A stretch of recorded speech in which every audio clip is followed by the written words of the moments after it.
મારું નામ મેયર રઘુભાઈ ધીરુભાઈ, સુરેન્દ્રનગર જિલ્લો અને તાલુકો સાયલા અને એનું ગામ મોટા ભડલા. અમારા ગામની અંદર ગૌચર દબાણ કરેલો છે, બરાબર. એની કોઈ કાર્યવાહી કરતું નથી. પ્લસ તે ગામની અંદર 8 થી 10,000 ગાયું છે. એને ચરાવવા માટે બહાર જવું પડે છે. અહીંયા ચોમાસું હોય ત્યારે અહીંયા આવે, નહીંતર ગુજરાતમાં હોતન જાય છે, બરાબર. બહાર જવું પડે છે. અને ગૌચર મોટા ભડલાની સીમની અંદર બધું દબાણ છે. કોઈ મકાન ચણ્યા છે, કોઈ ખેતરમાં ભેળવી લીધેલું છે, કોઈ રસ્તા દબાઈ લીધેલા છે.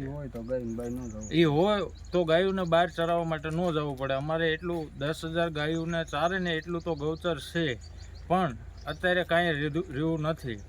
હું 2 વર્ષથી આમાં અરજી ઉપર અરજી દઉં છું. ટીડીઓ સાહેબને દીધી, કલેક્ટરને દીધી, મામલતદારને દીધી, ગાંધીનગર પણ રજૂઆત કરી. પણ એ બધે રજૂઆત કરી, પણ ભાજપની સરકાર છે અત્યારે, એટલે તાનાશાહી સરકાર છે, બરાબર. એટલે એનો કોઈ નિકાલ આવતો નથી.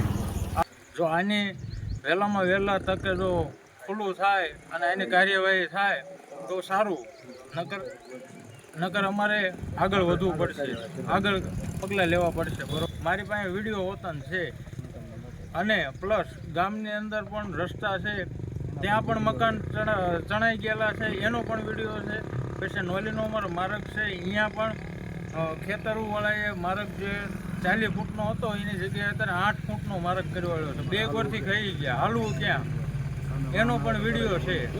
પણ જો આ બધું દેખાય ને, આ બધું ગૌચર જ છે. અને આ હંધુ આની પર બધું ચણી લીધેલું છે. અત્યારે આપણે બધા વિડીયો ઉતાર્યા છે, બધા તમે જોવો એ બધા મકાન ચણાઈ ગયા છે, બરોબર. ગૌચર જગ્યા રવા જ નથી દીધી.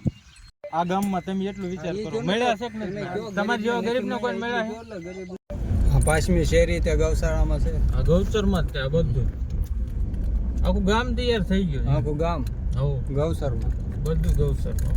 પછી ગાયું તો બહાર જ જાય ને કા તો સાહેબ છે ને સારું માટે એટલું ગૌચર. એ સતાવી જો તમે, આ ઉકડાની નાખ્યું, વાડા વાળેલા તો અલગ છે. એમ આ વાડો છે, આ વાડા છે. અમુક એમ કીધું કે